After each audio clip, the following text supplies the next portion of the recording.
इस कार्यक्रम के पुण्यार्जक हैं शैलेश कुमार जैन, अर्चना शैलेश कुमार जैन, आदित्य आर्या जैन, तुमसर महाराष्ट्र। अरिहंतो भगवंत इंद्र महिता सिद्धाश्च सिद्धीश्वरा आचार्या जिन शासनोन्नतिकरा पूजा उपाध्यायका श्री सिद्धांत सुपाठका मुनिवरा रत्नत्रयाराधका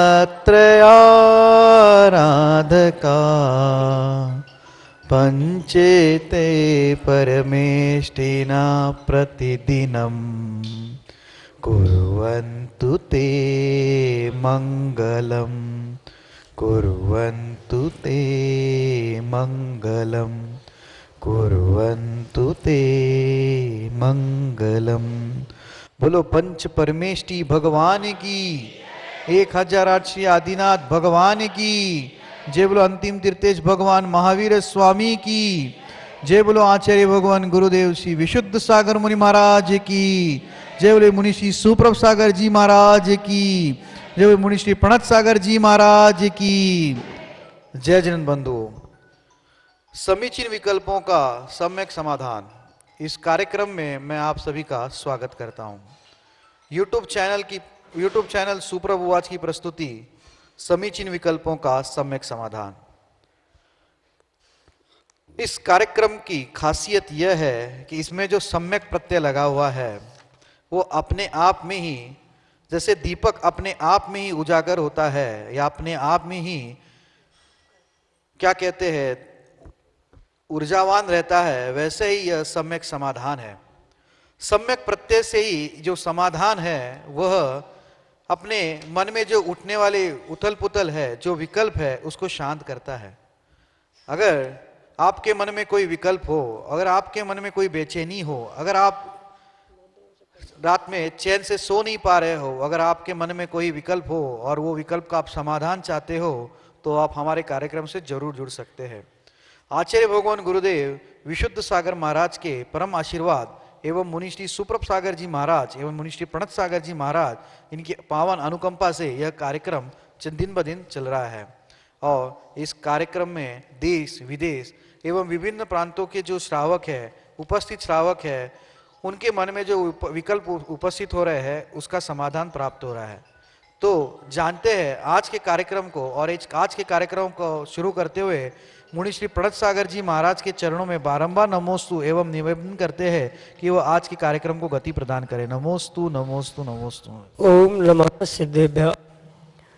पंच परमेष्टि भगवान की, परम पूज्य आचार्य भगवंत गुरुवर विशुद्ध सागर जी मुनि महाराज जी की, परम पूज्य मुनि श्री सुप्रभ सागर जी महाराज जी की समीचीन विकल्पों का सम्यक समाधान। सम्यक ज्ञान की एक ऐसी अनूठी विधा जिसे परम पूज्य मुनि श्री सुप्रभ सागर जी महाराज ने सम्यक समाधान नाम दिया। परम पूज्य आचार्य भगवंत गुरुवर विशुद्ध सागर जी महाराज के मंगल सुभाषिष से एवं उनकी महती अनुकंपा से यह सम्यक समाधान हम सभी स्वाध्यायी श्रावक श्राविकाओं के एक आत्म कल्याण का साधन के रूप में हमें प्राप्त हुआ है और निश्चित ही हमारे आत्म कल्याण का मार्ग प्रशस्त करने वाला है। देश के विभिन्न अंचलों से अनेक समीचीन विकल्प हमें यहाँ प्रतिदिन प्राप्त हो रहे हैं और परम पूज्य मुनि श्री सुप्रभ सागर जी महाराज उनका आगमोक्त विधि से सम्यक समाधान प्रदान कर रहे हैं। प्रारंभ करते हैं आज का सम्यक समाधान। और आज का पहला विकल्प आष्टा मध्य प्रदेश से एक अनजाना अनन्य गुरु भक्त डॉक्टर मगन जैन, श्रीमती चंदा जैन, डॉक्टर अंकित जैन परम पूज्य मुनि श्री के चरणों में सपरिवार कोटि कोटि नमोस्तु निवेदित करते हुए अपना समीचीन विकल्प रख रहे हैं कि महाराज जी तत्वार्थ सूत्र में उपयोगो लक्षणम। इस सूत्र में लक्षण किसे कहते हैं और उपयोग में शुद्ध उपयोग, अशुद्ध उपयोग और शुभोपयोग को कैसे परिभाषित करेंगे। आत्मभूत एवं अनात्मभूत लक्षण किसे कहते हैं। हमारे समीचीन विकल्प का सम्यक समाधान करने की अनुकंपा करें। नमोस्तु महाराज जी, नमोस्तु। ओम नमः सिद्धम। परम पूज्य आचार्य भगवत गुरुवर विशुद्ध सागर जी महाराज जी की।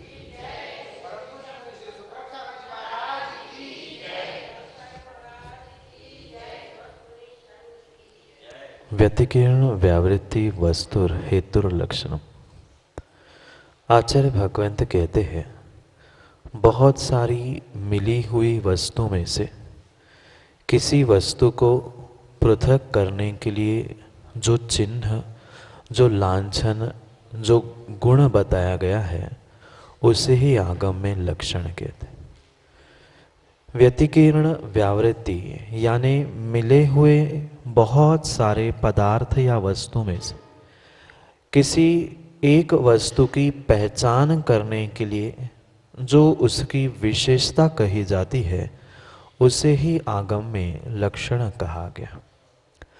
जैसे बहुत सारे व्यक्ति बैठे हैं और उसमें से किसी एक व्यक्ति की पहचान करनी है, तो उस व्यक्ति की पहचान करने के लिए अगर कह दिया कि चश्मे वाले भैया को बुलाओ, लाल शर्ट पहने वाले भैया को बुलाना, लाठी लिए हुए व्यक्ति को बुला लाना आदि, यह लक्षण की ही परिभाषा है। और ये जो लक्षण है उसे दो प्रकारों में आचार्य भगवंत ने सामान्य रूप से विभाजित किया, एक आत्मभूत लक्षण और एक अनात्मभूत लक्षण।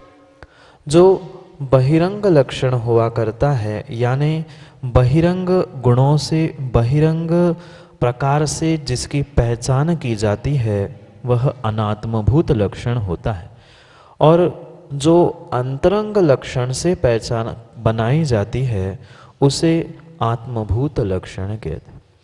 जैसे कि अभी मैंने दृष्टांत में कहा था, चश्मे वाले भैया, लाल शर्ट वाले भैया, लाठी वाला व्यक्ति, ये सब कुछ अनात्मभूत लक्षण है जिसे कि दूसरी भाषा में बहिरंग लक्षण भी कहा जा सकता। और जीव ज्ञान दर्शन लक्षण स्वरूप है, उपयोगो लक्षणम, अग्नि की उष्णता लक्षण है, शक्कर का लक्षण मिठास है, ये सब कुछ उसका अंतरंग लक्षण यानी आत्मभूत लक्षण हुआ।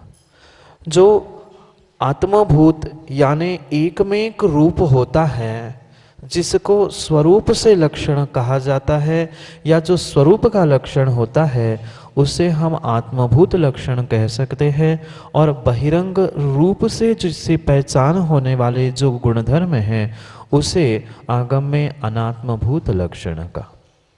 पुनः जो लक्षण के साथ साथ उपयोग के विषय में आपने विकल्प रखा है उसे सामान्य रूप से आचार्य भगवंत ने उपयोग की परिभाषा करते हुए बहुत सुंदर परिभाषा सर्वार्थ सिद्धि ग्रंथ में आचार्य पूज्यपाद स्वामी देते हैं।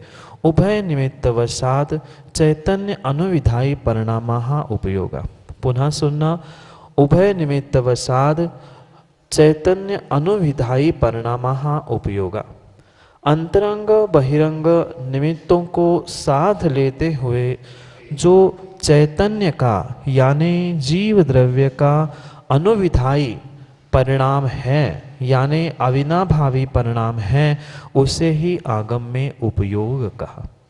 जैसे अग्नि का उष्णता के साथ अविनाभावी संबंध है, ऐसा ही जीव का ज्ञान दर्शन स्वरूपी उपयोग के साथ अविनाभावी संबंध है। शब्द ही स्वयं कह रहा है अविना भावी, जो जिसके बिना नहीं होता है उसको अविना भावी संबंध कहा जाता है। जहाँ अग्नि होगी वहाँ पर नियम से उष्णता होगी, जहाँ शक्कर होगी वहाँ पर मिठास होगी। ऐसे ही जहाँ जीव द्रव्य होगा वहाँ पर ज्ञान दर्शन रूपी उपयोग होगा ही, और जहाँ ज्ञान दर्शन रूपी उपयोग होगा वहाँ पर जीव होगा। सामान्य भाषा में अगर हम समझे तो होने पर होना और नहीं होने पर नहीं होना, ये जो व्याप्ति घटित करने की व्याख्या कही है वही आगम में उपयोग जीव की अपेक्षा से कहा है। यानी जीव की जहाँ व्याप्ति घटित करेंगे या जीव को जहाँ घटित करेंगे, प्राप्त करेंगे, वहाँ पर जीव का लक्षण स्वरूप उपयोग होगा ही। और यह उपयोग लक्षण जीव का आत्मभूत लक्षण है, और वह उपयोग भी जीव के अविनाभावी यानी जीव के होने पर जो परिणति प्राप्त होगी, जो गुण प्राप्त होंगे, उसे ही आगम में उपयोग कहा है।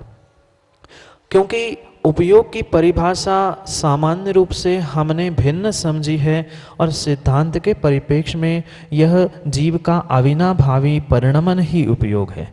क्योंकि कई बार हम कहते हैं कि हमारा उपयोग उस तरफ नहीं गया, हमारा ध्यान नहीं गया, तो वहाँ उपयोग का उद्देश्य या उपयोग की परिभाषा भिन्न है। और यहाँ उपयोग लक्षण में उमा स्वामी महाराज ने चैतन्य अनुविधायी परिणाम यानी ज्ञान दर्शन रूप जो जीव के अविनाभावी परिणाम हैं उसको ही उपयोग का, और उस उपयोग को ही तीन प्रकार से आचार्य भगवंत हम सभी के लिए उद्घाटित करते हैं। पहला अशुभ उपयोग, दूसरा शुभ उपयोग और तीसरा शुद्धोपयोग। जो जीव ज्ञान दर्शन से अपने ज्ञान दर्शन को ही विषय कषायों में परिणत करने की जो जीव की परिणति है, उस उपयोग को अशुभ उपयोग कहा जाता है। ये परम सत्य बात हमें स्वीकार करनी होगी। जो यह अशुभ उपयोग है वह पहले गुण स्थान से ही प्रारंभ होता है, क्योंकि जो जीव है वह मिथ्यात्व के साथ हो, चाहे वह सम्यक के साथ हो या किसी अन्य सम्यक चारित्र आदि गुणस्थानों को भी उसने आगे के प्राप्त कर लिया। प्रत्येक स्थान पर जीव की परिणति इस ज्ञान दर्शन रूपी उपयोग से ही होती है। उपयोग से रहित जीव कभी भी होता ही नहीं है। अंतर इतना है, जब वह जीव विषय कषायों के निमित्त से पापों में रचा पचा होता है, उस उपयोग को आचार्य भगवंत अशुभ उपयोग कहते हैं। और वही जीव जब उन पापों से विषय कषायों से हटकर प्रशस्त अनुराग के बदौलत सच्चे देव शास्त्र गुरु में अनुराग करते हुए शुभ क्रिया, पुण्य क्रिया, इंद्रियों की आसक्ति से दूर होना, प्रभु की भक्ति आदि में तल्लीन होता है, वही उपयोग शुभ रूप भी होते हुए आचार्य भगवंत कहते। जैसे किसी रोड पर सिग्नल हुआ करते हैं, उस सिग्नल में लाइट तो एक ही होती है, तीन रंग की कांच होती है। जैसा कांच का रंग होता है वैसा ही प्रकाश हुआ करता है। अगला विकल्प भक्तोल्लास सद्वर्षा योग विद्वानों की नगरी मड़ौरा ललितपुर उत्तर प्रदेश से श्रीमती सुषमा जैन, राकेश जैन खुटगांव सपरिवार परम पूज मुनिश्री के चरणों में कोटि कोटि नमोस्तु निवेदित करते हुए कह रहे हैं कि महाराज जी, आपका वर्षा योग मड़ौरा में संपन्न हुआ और आपके संग की पुरानी पिच्छिका मुझे प्राप्त हुई, और संग की पिच्छिका प्राप्त होने के फलस्वरूप हमारा मोक्ष मार्ग पर भी कदम बढ़ा है। हमारा मोक्ष मार्ग शीघ्र ही प्रशस्त हो, इसी भावना से परम पूज मुनिश्री के चरणों में कोटि कोटि नमोस्तु निवेदित करते हुए अपना समीचीन विकल्प रख रहे हैं कि महाराज जी, पानी आसमान में रहकर भी लोगों की प्यास बुझाने के लिए नीचे गिरता है। ऐसे ही हम स्वयं को पानी के समान कैसे बनाएं? सम्यक समाधान के माध्यम से हमारे समीचीन विकल्प का सम्यक समाधान देते हुए हमारा मार्गदर्शन करने की अनुकंपा करें। नमोस्तु महाराज जी, नमोस्तु। पानी जैसी समता परिणति धारण करने के लिए जीव को अपने जीवन में स्वयं के पुरुषार्थ से ही प्रारंभ करना होगा। भले ही पानी जमीन से ही बाष्प बनकर आसमान में पहुंचा था, वहाँ पर बादलों का रूप लेकर उसने आसमान में स्थान प्राप्त किया था। जैसे ही उसके अनुकूल वातावरण उसे प्राप्त होता है, वह आसमान से पुनः पानी गिरकर पुनः जमीन से पुनः जलाशय में एकत्रित होता है। यह जैसे पानी का चक्र है, बिल्कुल हम कर्मों के निमित्त से, पाप के निमित्त से भी अनादि से इसी चक्र को प्राप्त करते हैं, पर फिर भी पानी जैसी, जल जैसी समता परिणति हमारे भीतर प्राप्त नहीं कर पाए। कारण मात्र एक था कि पानी भले ही गर्म होके विभाव अवस्था को प्राप्त करके बाष्प बन के बादल में पहुंचा था, पुनः वह स्वभाव को प्राप्त करके शीतलता से पानी भरकर नीचे आता है। हम भी कई बार कसायों से और विषय भोगों से अपने आप को विभाव रूप परिणत करके हम भी बहुत गर्म होकर अपने परिणामों को बाष्पीभूत करके पता नहीं कितने कसायों से हम दुनिया के और सबसे ऊपर बैठते तो है, पर उसमें हमने पुनः ठंडा होना शीघ्रता से नहीं सीखा। इसलिए हम पानी के समान आसमान से नीचे उतरकर दूसरे की प्यास नहीं बुझा पाते। वह पानी तो एक जड़ द्रव्य था, वह जड़ द्रव्य भी दूसरे जड़ द्रव्य के साथ रहते हुए कभी विभाव को, कभी स्वभाव को प्राप्त करके अपना परिणाम परिणति प्राप्त करता रहता है, पर फिर भी जीव उन जड़ द्रव्यों के साथ अनादि से रहते हुए भी उन जीव द्रव्यों के स्वभाव को, समता परिणाम आदि को प्राप्त नहीं कर पाए। अगर हमें वास्तव में उस पानी के समान समता भाव या पानी के समान परिणति करनी है, तो हमें सभी जीवों के प्रति समान परिणाम रखते हुए सामायिक आदि भावों को, भावनाओं को धारण करना होगा। जैसे कि अभी यहाँ सामायिक पाठ के कक्षा में सुबह के प्रवचन में जो पहले श्लोक में भावना द्वात्रिंशतिका में अमित गति स्वामी ने 4 भावनाओं की व्याख्या की, मैत्री, प्रमोद, कारुण्य और माध्यस्थ। इन 4 भावों को अगर हम जीवों के प्रति धारण करेंगे, सभी जीवों के प्रति मैत्री, जो हमसे दीनहीन है उनके प्रति करुणा, जो हमसे ज्येष्ठ श्रेष्ठ है उनके गुणों में प्रमोद, और जो विपरीत क्रियाओं में संलग्न है उनके प्रति माध्यस्थ। इन भाव और भावनाओं और परिणति को अगर हमने जीवन में धारण कर लिया तो नियम से जल के समान ही हमारी परिणति हो सकती है। पर वह जल जड़ होने पर भी सभी के घरों में, सभी के स्थानों पर एक सा ही परिणमन करता है, पर हम मनुष्य चेतन होने पर भी सबके साथ एक सा व्यवहार नहीं करते।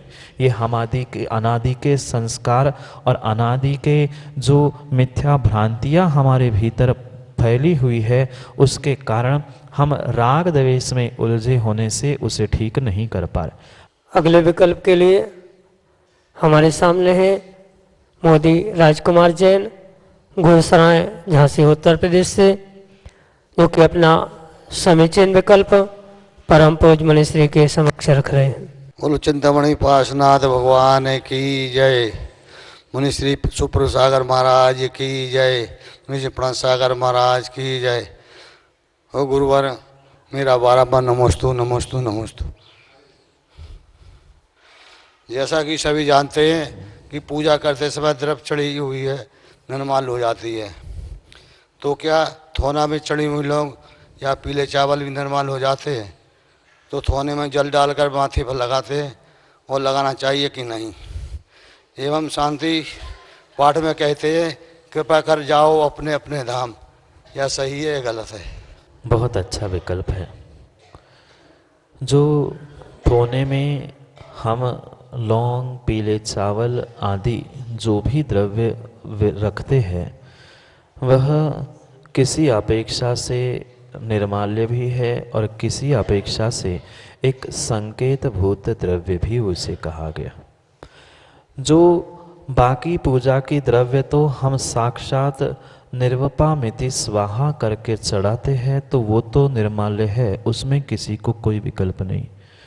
पर जो ठोने में हम स्थापना कर रहे हैं वहाँ पर हम परमात्मा को बुलाने रूप संकेत रूप वहाँ पर द्रव्य चढ़ाई जा रही है, ना कि हम साक्षात परमात्मा को ठोने में बुला रहे।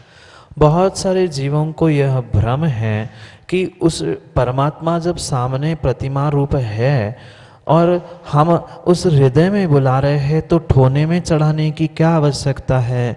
पर यह भी उनका सोचना गलत है, क्योंकि ठोने में ना हम परमात्मा को बुला रहे हैं ना किसी देवों को बुला रहे हैं, अपितु मात्र जो परमात्मा को हम अपने हृदय में, क्योंकि मंत्र भी यही कहता है अत्र अत्र तिष्ठ तिष्ठ सन्निधिकरणम मम, अपने हृदय में हम आमंत्रण कर रहे हैं। पर हृदय में आमंत्रण करते समय उस ठोने में जो हमने लौंग आदि से संकेत रूप किसके लिए, परमात्मा देवों के लिए नहीं, अपितु हमें भान हो कि मैं परमात्मा की पूजा कर रहा हूँ और उनको अपने हृदय में मैंने विराजमान किया है, इस अपेक्षा से वहाँ पर हम ठोने पर द्रव्य चढ़ाते हैं। चाहे पीले चावल हो चाहे लौंग हो, वहाँ पर एक संकेत भूत की हमने पूजा प्रारंभ की है और परमात्मा को अपने हृदय में बुलाया है, इसलिए वह ठोने में स्थापना की गई है, ना कि परमात्मा को हम ठोने में बुला रहे हैं। क्योंकि पंचम काल में अतदाकार स्थापना का निषेध है।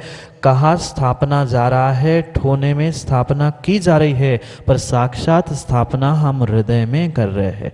तो हृदय में स्थापना की गई है, उसका संकेत क्या होगा, हमें कैसे पता होगा कि हमने कितने परमात्मा को, कितने गुरु को, कितने जिनवाणी को, किस किस को आमंत्रण दिया है।